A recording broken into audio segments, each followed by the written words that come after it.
Welcome to the Rural Blueprint, a podcast celebrating the innovative spirit of rural entrepreneurs who are transforming their communities.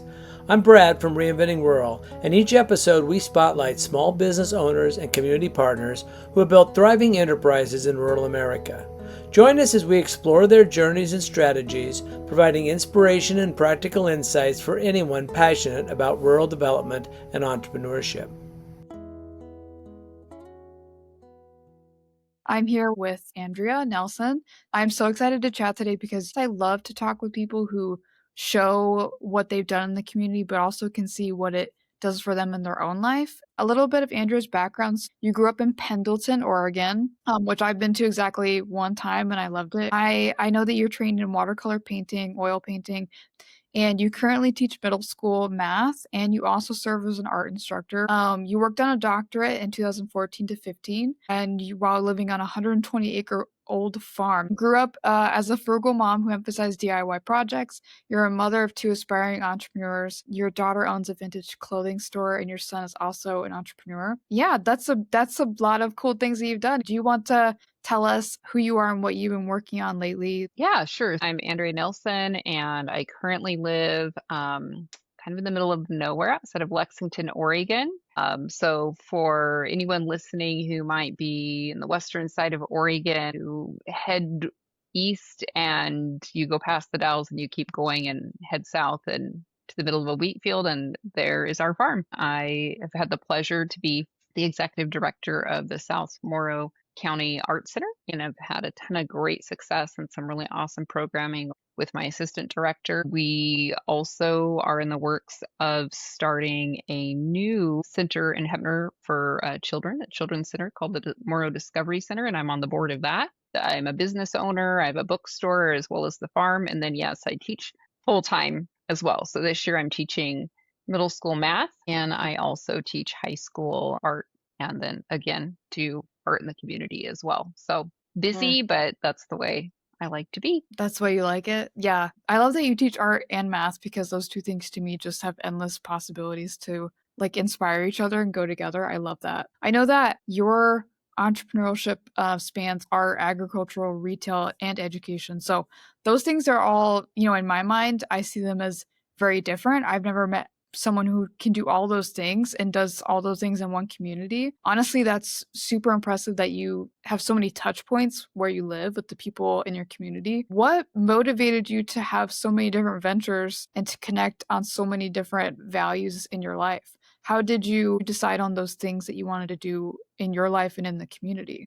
I think that most things that I have pursued from the time I was a young person has really been based on interest and trying to let my interest and what I see as needs around me kind of lead me. And I found that even though all of those areas might seem separate, for me at least, they're very connected. To have a thriving community, you need all of those aspects. You need creative thinking. You need people that are thinking about design and art and what that looks like. You need people to think about business and money and numbers. You need people to think about agriculture and where your food is coming from. And you need people to think of ways of bringing the community together in different ways in all aspects and bringing people together from all different ages and backgrounds. And I think what's interesting about being in a rural community is that unlike living in a larger urban environment where I could totally see myself living someplace like Portland and then just being able to be really niche. Like I'm just going to focus on arts and get involved with the arts and go and do arts things and be with arts people. But in a rural community, there's not enough people to be just that specific. And everyone has to work together. So if I want something done in my community that I see as a need, I need to be able to reach out to people that might think differently than me, that might have a different approach than me, that might see other needs. And then we need to support each other to make all of these things happen to make our community a better place, which is really what we're seeing happening in a lot of places and a lot of rural communities. And Heppner is definitely no exception. That's such a good point about being in a rural community. It was a word that I think we made up. It was multi-potentialite. So you Yeah. have the potential to do all of these things, and it's, whatever you're interested in, as involved as you want to get, you're going to get involved because you meet a community leader and they kind of pull you in. That's kind of what happened. And it was, what are your talents and interests? It doesn't matter what your experience level is. We're just going to get you involved in as many things as possible. I'm assuming that you also help people do that in your own community and in your family too. That's such a great way to put it. So you completed Co-Starters with us alongside your daughter. What was it like to go through that with your daughter? I had a business. I'd never taken a business class. I had an interest in opening a small business, a bookstore specifically in a community, after we had actually heard quite a bit of feedback and said, hey, these are some of the things that are kind of lacking in your community. And one of those was, oh, there's not a lot of small niche businesses, including a bookstore. And I love books. I love reading. My background has always been humanities. I taught language arts for 15 years. And I thought, that's something I would really enjoy doing. Again, no background in actual business or how to start a business. And so I just went down that rabbit hole. My daughter was also interested in doing something with entrepreneurship, something with business. And she really got into sustainability and used clothes and trying to do something with that. And it just presented itself where she could open a small business on the same site as the bookstore.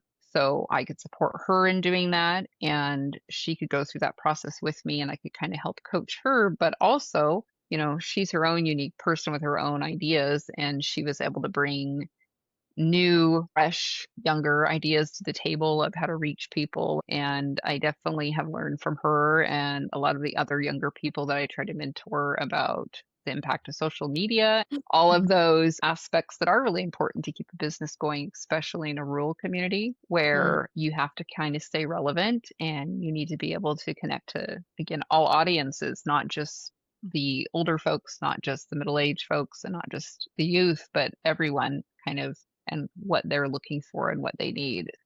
That was a really cool experience. I learned a lot. And I think the biggest thing that I learned out of that class was you don't have to love statistics. And I guess this hard and fast idea I had of what business was or business school would be to enjoy business and entrepreneurship. And I realized that, oh, I really do have more of an entrepreneurial mind. And I never really thought about myself that way. I just always thought, well, I like all these different things, so I'm going to do them. I never really called myself a business person or an entrepreneur until then. And then it was like a light bulb. I guess I do fit into what that is. And so by recognizing that within myself, then I've been able to recognize it in other people too and say, hey, you really have some great ideas. Have you considered opening a business? I feel like sometimes when people think business, they think business suit, serious.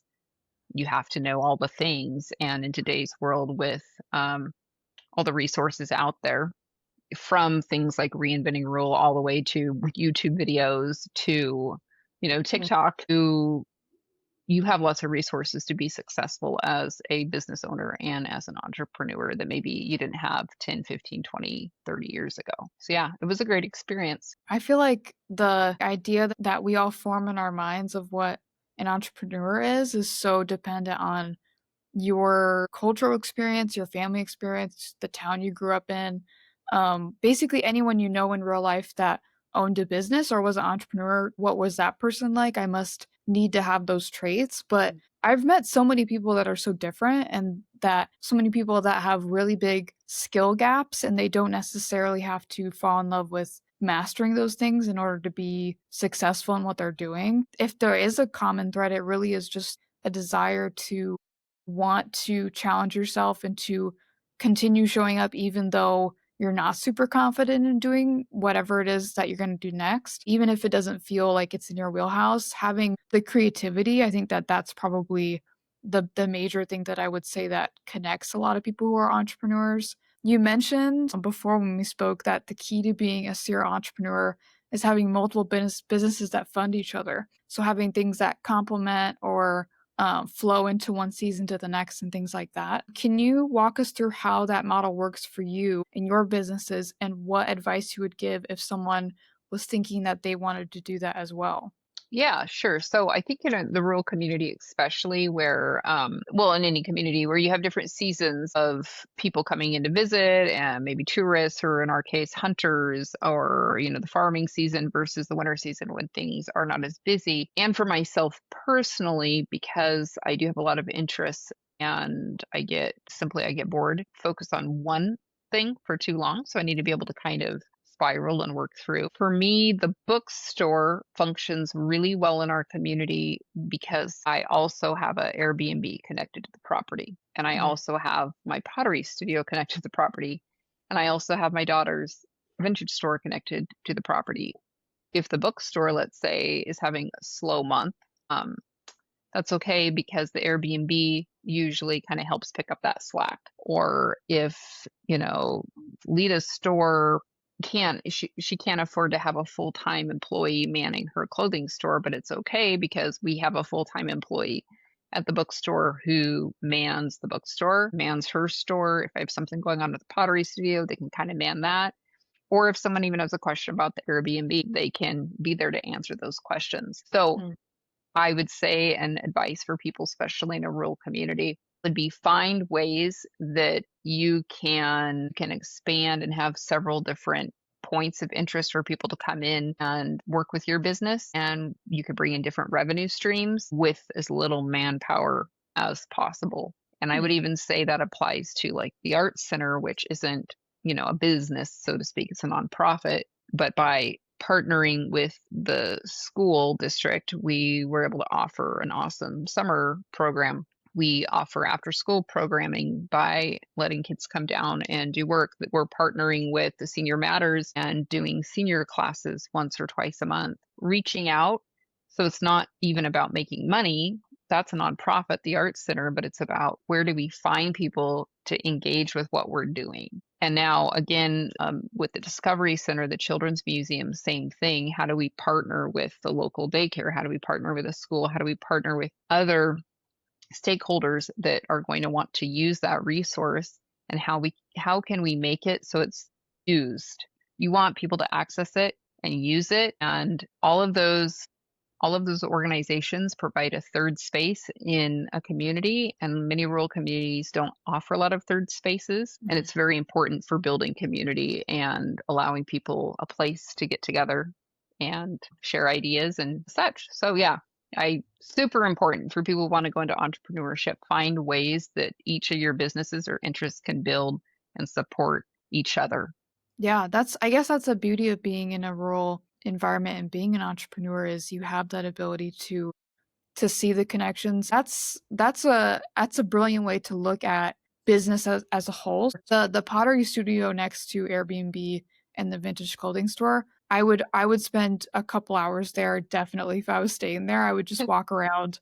You mentioned the bookstore, Floodtown Books. What was it like to open that for the first time? Because you talked about having a bookstore being reflective of your community's needs. How did you see that need, and what was it like to fill the need in your community to have the bookstore there?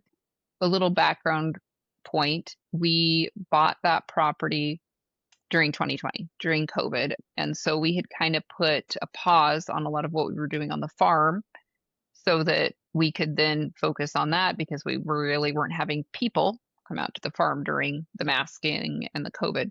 So we kind of Mhm. spent the fall of 2020 and the winter of 2021 and spring remodeling the property, getting the Airbnb going first, a few months first, so that we were getting a little bit of a revenue stream coming in before we actually opened the bookstore. And then once the bookstore opened, yeah, I remember the day after it opened going, after the grand opening the night before and just having a kind of a sense of one relief, like, oh my gosh, but also a sense of like, oh my gosh, like this is mine. Like I own Yeah. all these books. Like this is in our community. Mm. And the community support has been amazing, and super important. And I know that people who enjoy bookstores, but also just enjoy having that space that they can go to. They can bring a cup of coffee in, they can sit down, they can just peruse, they can bring their kids and their kids could look at books.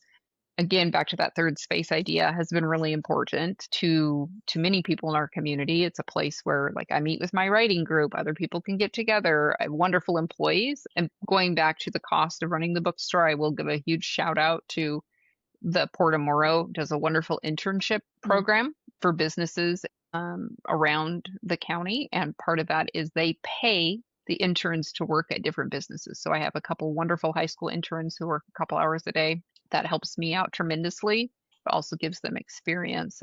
Just for the people listening, the third place, as I understand it, is kind of a place where there's not an assumption that you have an exchange of of money per se, but it's a place where you could do those things, or you could also, you're welcome to stay, you're welcome to engage in like talking with other people and doing an activity together. And I think it's a really great idea to have that in a rural community because, you know, if you build a coffee shop in a rural community that's drive-through only, you're going to get people driving through a lot, but you're not going to get a lot of the chances to like connect with people, have them interested in coming in for like an experience of any kind. You have created a space where you can talk to people, meet people. I loved hearing about the South Morrow Arts Center because it sounds like a lot of places that I visited, but you've been building and creating educational opportunities in Heppner. Have you faced any challenges in bringing culture and arts to a rural community? The Art Center, for instance, has been a kind of a great segue from teaching pottery classes on the farm to being able to do, I'm going to be doing a hand building pottery class at the Art Center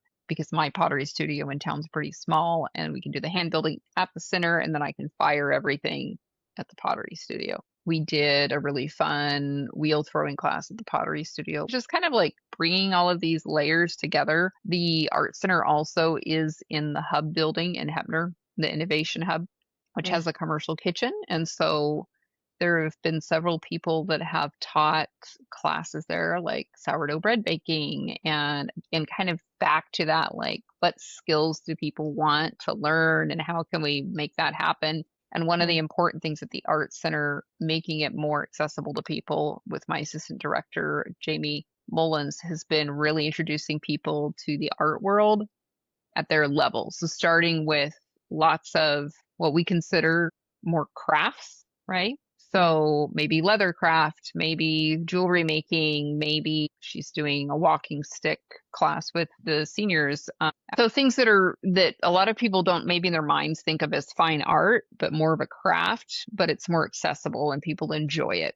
And then how do we use those materials from doing crafts or follow along guided work to how do we teach, you know, some more core classes on oil painting or, you know, like portrait drawing or more specific art, but we're still kind of in those baby steps of like, let's just get people comfortable with the center. Let's get them comfortable with doing things that seem accessible and not overwhelming. And then let's then push those people towards trying to do things that we consider to be maybe more of art skills rather than craft skills, and let those things kind of merge. It wasn't necessarily intentional at first. It was just like, oh, well, what do people want to do? And that's kind of where it started. And we're like, this became more intentional. Like, okay, this is what people are interested in. Let's lean into that with the idea that we'll slowly start pushing in some more of what you would consider fine arts. I think all of it serves such a great purpose in the community because you're giving people a chance to see that where they live can have all the things that they want to incorporate that make them happy, even if that's as simple as just experiencing a new experience or a new way to play or create. I think that having that in a rural community makes it wonderful. You know, when we imagine what the cons are to a rural community, a lot of it is you're assuming you don't have access to those things, and therefore, you know, you don't feel like investing in those hobbies, which is what you're doing, is really providing a chance to get, you know, people interested in whatever they're interested in. I mean, them a nudge to say, you know, keep investing in that, keep trying that if you like it. Having connections to people like you is really how you start to realize that there are so many options. How do you see the next generation of entrepreneurs building upon what you started? Do you have any kind of dreams that you want to see happen in Heppner? Oh yeah, definitely. For myself, what do they say?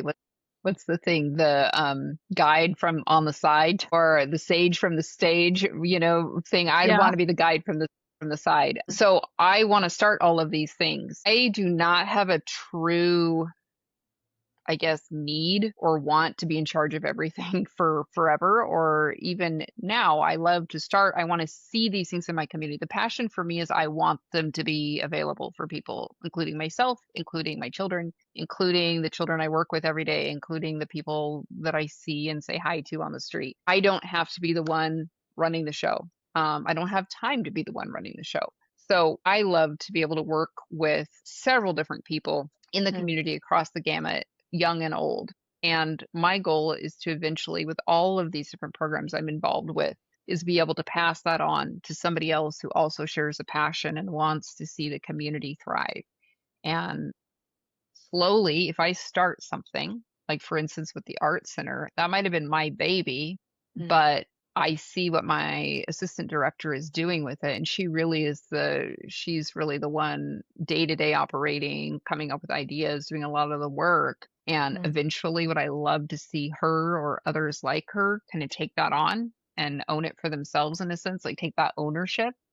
I just want our community to have access, especially our youth, to have access to as many opportunities as they can, so that they can find their own community within community and know that there's a wide variety of interests out there and ideas out there, and that coming back and living in a rural community does not mean that you don't have access to art or culture or those things. You just might have to be the one to get it started and be the one to create. And I found so many other like-minded people that also have that same passion for our community, of just wanting our community to be the best community it can be for everybody in the community. As long as you have people who want the best for others and want the best for their community. When we go into a new community, there's kind of key leaders that are sort of making the projects happen. I think that you really are one of those people in Heppner that has that ability to feel passionate about many things and other people finding what they love. I think that's probably one of the most valuable things to have in a rural community. That's kind of the most exciting part about it, is there's like 4 people in a room talking about a problem, and it's going to be one of you who starts to solve it. I hope that the people listening to this that are in Heppner, if they don't know about one of those centers already, that they go check it out. If someone wanted to reach out to you, if they have an idea, if they want to support one of your ventures, how can they get in touch with you to help you out or to ask questions about getting involved? Often on Saturdays, you can find me at the bookstore. You can reach out to me at the Art Center if you email the Art Center, which is online. You could probably find me and message me on Facebook or social media. So I'm not too hard to find. I would love anybody who's willing and wanting to be involved, or they want to see a positive change, they want to volunteer. Those are all wonderful things. Reach out. Thank you so much for sharing all this information. It's been so wonderful. Thanks for listening to The Rural Blueprint. If today's conversation resonated with you, visit us at reinventingrural.com to access resources for rural entrepreneurs, funding opportunities, and business development programs. I'm Brad with Reinventing Rural, and we'll see you on the next episode of The Rural Blueprint.